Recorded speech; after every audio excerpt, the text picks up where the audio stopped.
రేపే ఫిబ్రవరి 15 ఆదివారము మహాశివరాత్రి ఎంతో పవిత్రమైనటువంటి రోజు. మాఘమాసంలో కృష్ణపక్ష చతుర్దశి నాడు మనం శివరాత్రిని జరుపుకుంటూ ఉంటాము. ఈ రోజునే ఆ పరమేశ్వరుడు లింగ రూపంలో దర్శనమిచ్చాడని మనకు పురాణాలు చెబుతున్నాయి. అలాగే శివపార్వతుల యొక్క కళ్యాణం జరిగినటువంటి రోజు. ఈ రోజు పార్వతీ పరమేశ్వరులకు ఎంతో ప్రీతికరమైనటువంటి రోజు. కాబట్టి ఈ రోజున మీరు చేసే పూజలు పరిహారాలు ఆ శివయ్యకు చెంది మీ యొక్క కష్టాలన్నీ తీరాలి, మాకు కలిసి రావాలి అని అనుకుంటే ఇంట్లో ఆడవాళ్ళు పొరపాటున కూడా ఈ కూరను వండటం కానీ తినటం కానీ చేయవద్దు. కాదు కూడదని పట్టించుకోకుండా మీరు నిర్లక్ష్యం చేసి ఈ కూరను పొరపాటున వండినా తిన్నా కూడా శివయ్య యొక్క అనుగ్రహానికి బదులుగా ఆగ్రహానికి గురవుతారు. మీరు చేసే పూజలు, ఉపవాసాలు, జాగరణలు మొత్తం కూడా వృధా అవుతాయి. కాబట్టి ఈ కూరలను వండొద్దు. కూరలను వండకూడదు అనగానే చాలామంది నాన్ వెజ్ అని చెప్పేసి అనుకుంటూ ఉంటారు. నాన్ వెజ్ తినకూడదు అన్న విషయం అందరికీ తెలిసిందే. కానీ వెజ్జుల్లో కూడా అంటే కూరగాయల్లో కూడా కొన్ని రకాలైనటువంటి కూరలు వండకూడదు, తినకూడదు అని చెప్పేసి మనకు శివపురాణంలో చెప్పటం అనేది జరిగింది. అలాగే ఈ శివరాత్రి రోజు ఉపవాసం ఉంటే చాలా మంచిది. అయితే అందరూ కూడా ఉపవాసం ఉండలేరు కదా. కొంతమందికి అనారోగ్య పరిస్థితుల వల్ల, కొంతమంది చిన్నపిల్లలు, ఉండలేని వారు, మగవారు ఇట్లా చాలామంది ఉంటారు. అలాంటి వారు భోజనం చేస్తూ ఉంటారు.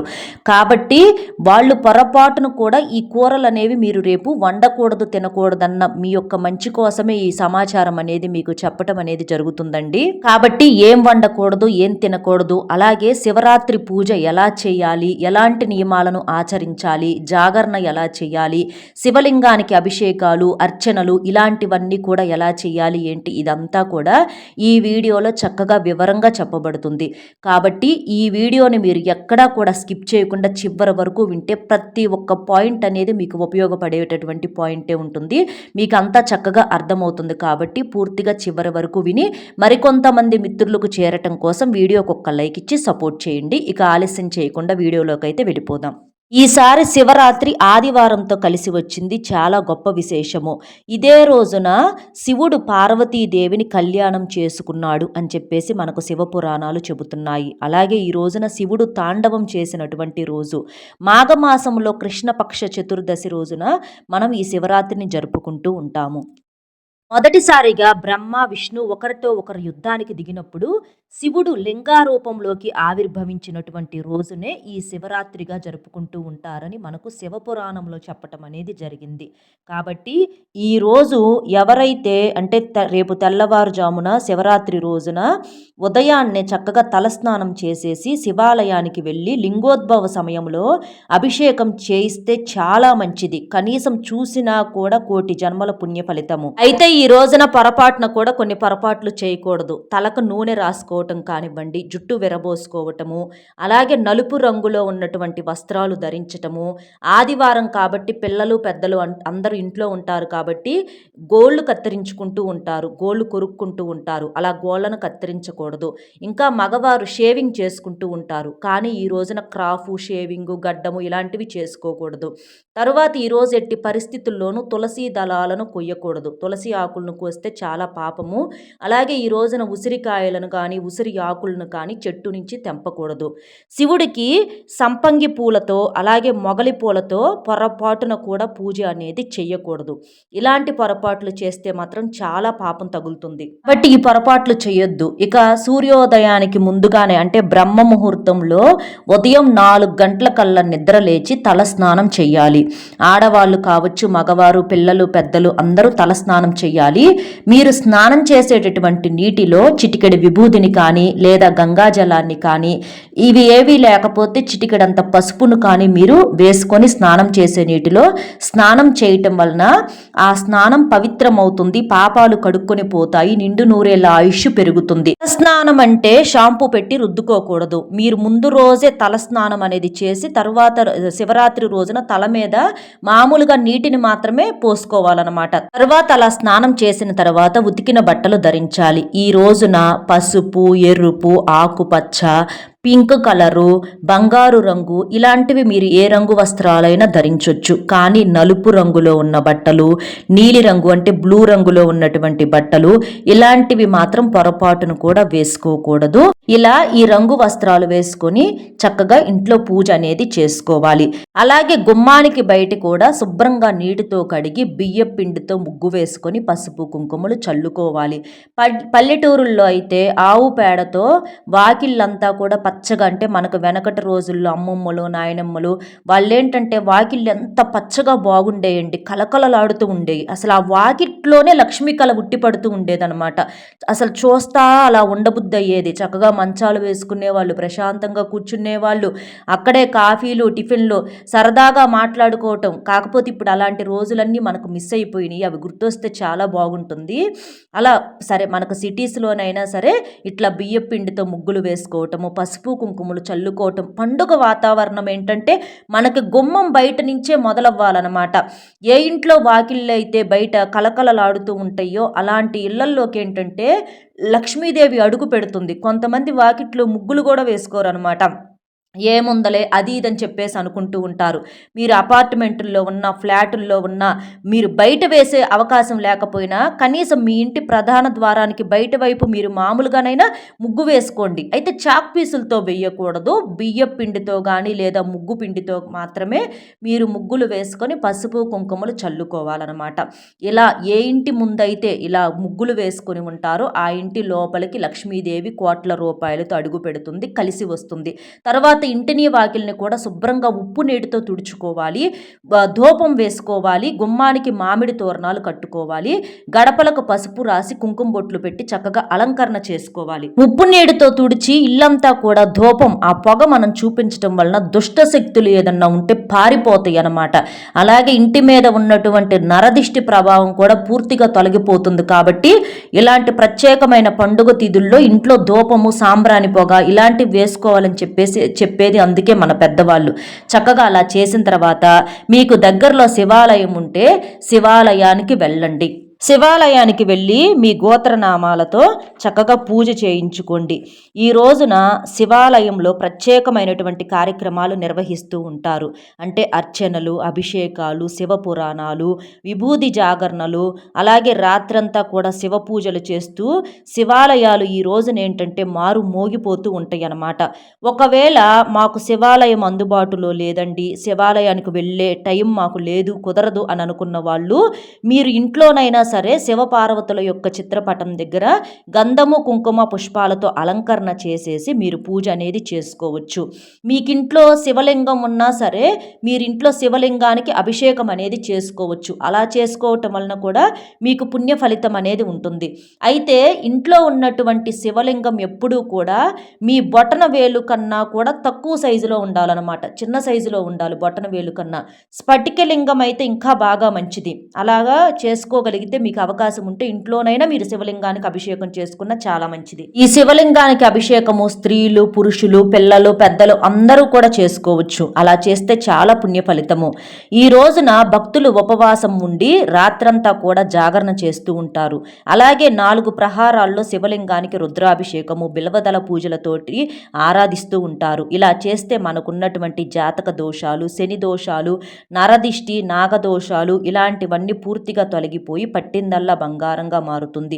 ఎవరైతే ఆర్థిక సమస్యలతో, అప్పుల సమస్యలతో, అనారోగ్య సమస్యలతో బాధలు పడుతున్నారో అలాంటి వారికి ఉన్నటువంటి అనారోగ్య సమస్యలు కావచ్చు, మానసిక సమస్యలు, అప్పుల సమస్యలు పూర్తిగా తొలగిపోతాయి.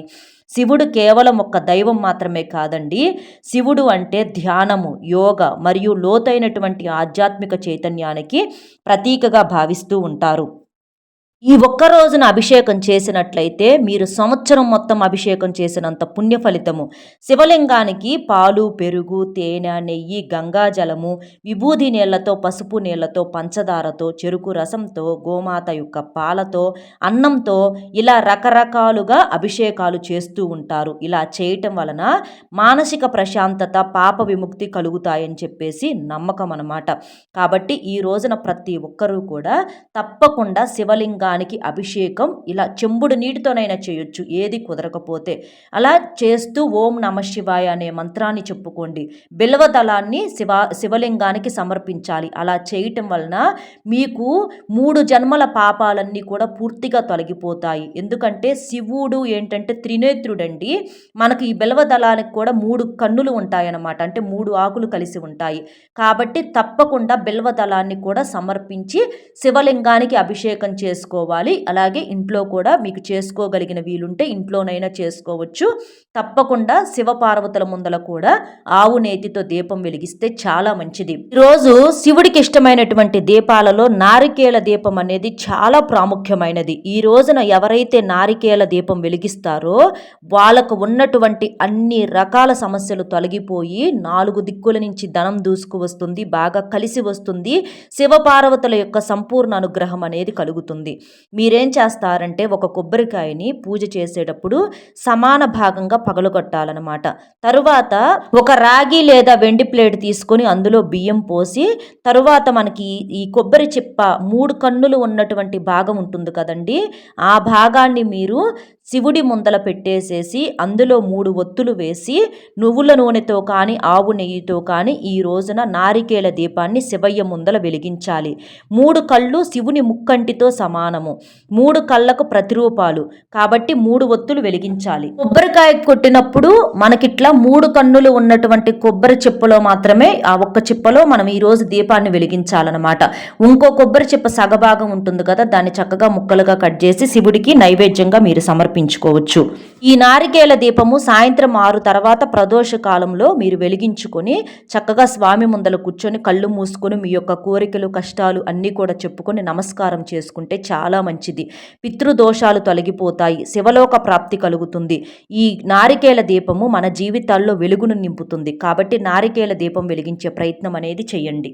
ఇలా శివయ్యకు పూజ చేసుకుంటూ అలాగే శివలింగానికి అభిషేకం చేసుకుంటూ శివ, శంకర, నీలకంఠ, రుద్రేశ, త్రిలోచన, అలాగే ఓం నమ శివాయ అని మీకు కుదిరినటువంటి మంత్రం ఏదో ఒకటి మీరు జపించుకుంటూ మీరు గనక పూజ చేసుకున్నట్లయితే ఈ శివరాత్రి అనేది మీ జీవితాల్లో వెలుగులను నింపుతుంది. మీ జీవితంలో ఉన్నటువంటి చీకట్లన్నింటినీ కూడా తరిమి కొడుతుంది. శివుడాజ్ఞ లేనిదే చేమైనా కుట్టదు అంటారు. కాబట్టి మనకు శివుని అనుగ్రహం అనేది కలగటానికి, మన జీవితాల్లో ఉన్నటువంటి కష్టాలన్నీ తొలగిపోవటానికి శివుని కన్నా కూడా గొప్ప దైవం మరొకటి లేదని శాస్త్రాలే చెబుతున్నాయి. ఈరోజు శివయ్యను శంకు పుష్పాలతోటి అలాగే తుమ్మి పూలతోటి ఇంకా జిల్లేడు పువ్వులతోటి ఇట్లా మీరు పూజ చేసినట్లయితే చాలా మంచిది. అయితే తులసి దళాలను మాత్రం పొరపాటును కూడా సమర్పించకూడదు. సంపంగి, మగలి పూలను ఇలాంటి వాటిని మాత్రం పొరపాటును కూడా సమర్పించకూడదు. ఇది మీరు గుర్తుంచుకోండి. శివుడు బోలాశంకరుడండి, ఆయన అభిషేక ప్రియుడు. శివయ్యకు మనం చెంబుడు నీటితో అభిషేకం చేసినా కూడా ఆయన ఎంతగానో మురిసిపోయి మన యొక్క కోరిన కోరికలన్నీ కూడా వెంటనే తీరుస్తాడనమాట. కాబట్టి శివలింగానికి అభిషేకం అనేది ఈ రోజు అంత ప్రధాన పాత్ర పోషిస్తుంది. జన్మ జన్మల పాపాలన్నింటినీ కూడా కడిగేస్తుందనమాట. ఈరోజు శివయ్యకు నైవేద్యంగా వెలగపండు, చెరుకు ముక్కలు, పానకము, పేలపిండి, చిమ్మిలి ఇలాంటి వాటిని మీరు ప్రసాదంగా సమర్పించవచ్చు. ఉపవాసం ఉన్న వాళ్ళు కూడా ప్రసాదంగా వీటిని స్వీకరించవచ్చు. ప్రసాదం స్వీకరించడం వలన ఉపవాసానికి ఎటువంటి అడ్డంకి ఉండదని చెప్పేసి మనకు పురాణాలే చెబుతున్నాయి.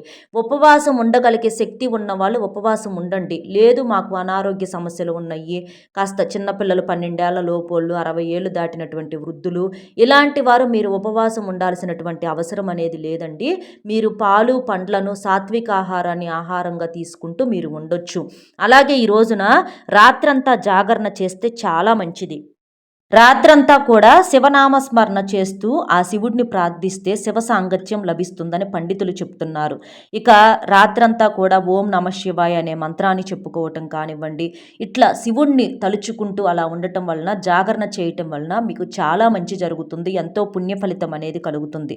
ఇలా రాత్రంతా చేసి ఉదయాన్నే స్నానము, పూజ చేసి ఉపవాసాన్ని విరమించుకోవచ్చు. ఇక ఈ శివరాత్రి రోజున శివపార్వతుల యొక్క అనుగ్రహం కావాలి అనంటే ఈ రోజున పొరపాటును కూడా వండకూడని కూరలేంటనేవి ఇప్పుడు మనం చూద్దాము. ఇవి జాగ్రత్తగా వినండి.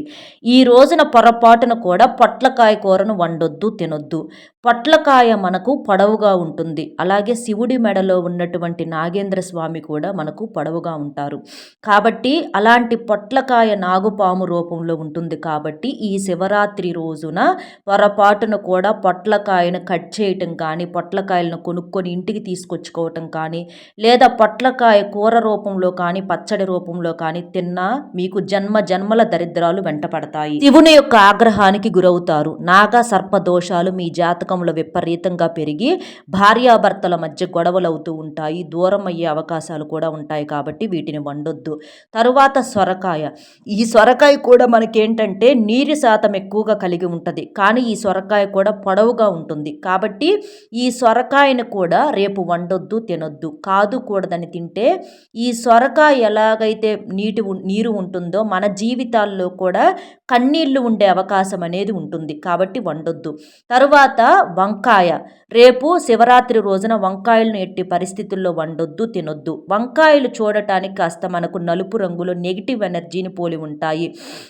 ఈ వంకాయ కూరను తింటే అప్పుల సమస్యలు, అనారోగ్య సమస్యలు ఎదురవుతాయి కాబట్టి వండొద్దు. ఇక తర్వాత వచ్చేసి ములక్కాయ. ఈ ములక్కాయలు కూడా మనకు రేపు శివరాత్రి రోజున వండకూడదు, తినకూడదు అని చెప్పేసి మనకు పెద్దవాళ్ళు చెప్తున్నారు. ఎందుకంటే ఈ ములక్కాయలు కూడా పొడవుగా ఉంటాయి. వీటిని కట్ చేయటం వలన మనకు కొన్ని రకాలైనటువంటి సమస్యలు ఎదురయ్యే అవకాశం అనేది ఉంటుంది. ముఖ్యంగా అప్పుల లోతుల్లో కూరుకుపోతారనమాట. తరువాత బీరకాయ. ఈ బీరకాయలను కూడా రేపు ఎట్టి పరిస్థితుల్లో వండొద్దు, తినొద్దు. విడి రోజుల్లో ఈ కూరల ఆరోగ్యానికి చాలా మంచిది. కానీ శివరాత్రి రోజున వండుకొని తింటే మాత్రం కష్టాలే ఎదురవుతాయన్నమాట. ఎర్ర కందిపప్పు. ఈ ఎర్ర కందిపప్పును కూడా రేపు మీరు వండొద్దు, తినొద్దు. పచ్చ కందిపప్పు ఉంటాయి కదండి, చక్కగా అవి వండుకొని తినొచ్చు. కానీ ఎర్ర కందిపప్పు వండితే కుజదోషాలు ఎక్కువవుతాయి. తరువాత బీన్స్. ఈ బీన్స్ కూడా మనకేంటంటే గింజ జాతికి చెంది ఉంటాయి. ఇవి కూడా మనకు చాలా పొడవుగా ఉంటాయి. ఇట్లా పొడవుగా ఉన్నటువంటి ఆహారాలను మాత్రం శివుడికి ప్రత్యేకంగా పూజలు చేసినటువంటి రోజుల్లో వండినా తిన్నా కూడా కర్మలు అనేవి మనకు వెంటపడుతూ ఉంటాయని మనకు శాస్త్రాలే చెబుతున్నాయి. తరువాత క్యాబేజ్. ఈ క్యాబేజ్ కూడా రేపు వండొద్దు, తినొద్దు. క్యాబేజ్ ఏంటంటే కొంచెం ఘాటు స్వభావాన్ని కలిగి ఉంటుంది. దగ్గరగా నాన్ వెజ్ రుచిని పోలి ఉంటుంది. అలాంటి సువాసన కలిగి ఉంటుంది కాబట్టి క్యాబేజ్ని వండొద్దు, కష్టాలు వస్తాయి. తరువాత పుట్టల మీద మొలిచే పుట్టగొడుగులు. ఈ పుట్టగొడుగులు మనకు పుట్టల మీద మొలుస్తూ ఉంటాయి కాబట్టి ఈ పుట్టగొడుగులు హైబ్రిడ్ కావచ్చు లేదా నాటి కావచ్చు, ఏవైనా సరే రేపు శివరాత్రి రోజున పుట్టగొడుగులను వండొద్దు, తినొద్దు. కాదు కూడదని పట్టించుకోకుండా నాన్ వెజ్ కాదు కదా అని తింటే మాత్రం ఖచ్చితంగా మీ జీవితాల్లో నాగ సర్పదోషాలు అనేవి ఎక్కువయ్యి ఎన్నో రకాల సమస్యలు ఎదుర్కొనే అవకాశం అనేది ఉంటుంది. మీరు చేసే పూజలకు కూడా ఫలితం అనేది ఉండదు. తర్వాత బూడిద గుమ్మడికాయ. ఈ బూడిద గుమ్మడికాయలను జ్యూసుల రూపంలో కానీ లేదా తీపి గుమ్మడికాయల హల్వా రూపంలో కానీ ఇట్లా ఏ రూపంలో కూడా ఈ గుమ్మడికాయలను రేపు శివరాత్రి రోజున మాత్రం వాడొద్దు. కాదు కూడదని తింటే మాత్రం కష్టాలు తప్పవు. ఇక అల్లం వెల్లుల్లి పేస్టు. కూరల్లో కూడా అల్లం వెల్లుల్లి పేస్టులు అనేవి మీరు గారెల్లో అలాంటి వాటిలో కూడా వేసుకోవద్దు. ఇవి నాన్ వెజ్కు దగ్గరగా ఉంటాయి. తరువాత ఉల్లిపాయ. ఈ ఉల్లిపాయలను కూడా రేపు కూరల్లో వాడొద్దు. అసలు ఉల్లిపాయ లేకపోతే కూరలే వండరు కొంతమంది. అసలు కూర తినటానికి కూడా ఇష్టపడరు. కానీ ఇలాంటి ప్రత్యేకమైనటువంటి పర్వదినాల్లో ఉల్లిపాయలను వేసుకోకూడదు. ఉల్లిపాయలు వేసినటువంటి ఆహార పదార్థాలను కనీసం దేవుడి ముందల నైవేద్యంగా కూడా పెట్టకూడదు. ఎందుకంటే ఇవి దగ్గరగా నాన్ వెజ్తో సమానమవుతుంది. ఉల్లిపాయ రజోగుణాన్ని కలిగి ఉంటుంది కాబట్టి రేపు కూరల్లో ఎట్టి పరిస్థితుల్లో కూడా ఉల్లిపాయలను వేయొద్దు. ఇక ఆదివారం అంటే నాన్ వెజ్జే గుర్తొచ్చింది. మనకు శివరాత్రి ఆదివారంతో కలిసి వచ్చింది కాబట్టి గుర్తు పెట్టుకొని రేపు నాన్ వెజ్ వండొద్దు, తినొద్దు. బయట కూడా తినకూడదు. రెస్టారెంట్స్లో, హోటల్స్లో చికెన్ అని, మటన్ అని, చేపలు, పీతలు, రొయ్యలు, లెగ్ పీసులు, చికెన్ పకోడీ, ఉప్పు చేపలు, రొయ్య పొట్టు, రొయ్య కారము, ఇట్లా చిన్న చేపలని, పెద్ద చేపలని, అవని ఇవని చెప్పి ఆఖరికి కోడిగుడ్డు కూడా మనకు నాన్ వెజ్ తోటే సమానము. కాబట్టి రేపు ఎట్టి పరిస్థితుల్లో కూడా ఈ నాన్ వెజ్ని మాత్రం దగ్గరకు రానివ్వద్దు. వీటితో పాటు కిందాక మనం చెప్పినటువంటి కూరగాయలు, పొట్లకాయలు, బీరకాయలు ఇవి కూడా వండొద్దు, తినొద్దు. ఇప్పుడు మనం చెప్పిన వాటిని మాత్రం దయచేసి పక్కన పెట్టేసేసేయండి. కాదు కూడదని పట్టించుకోకుండా ఏముందలే అని తిని స్నానాలు చేసి పూజలు చేయటం కానీ, పూజ చేయటం లేదు కదా ఏముందలే తింటమని కానీ చేస్తే మాత్రం ఇక ఆ కర్మల నుంచి మాత్రం భగవంతుడు కూడా మిమ్మల్ని కాపాడలేడు. కాబట్టి రేపు మాత్రం ఎట్టి పరిస్థితుల్లో మనం చెప్పినటువంటి ఈ కూరలు వండొద్దు, తినొద్దు. అలాగే ఈ నియమాలను పాటించండి. ఇలా చేసి మీరు పూజ చేసినా, ఒకవేళ చేయటానికి కుదరకపోయినా కూడా మీకు పుణ్య ఫలితం అనేది లభిస్తుంది.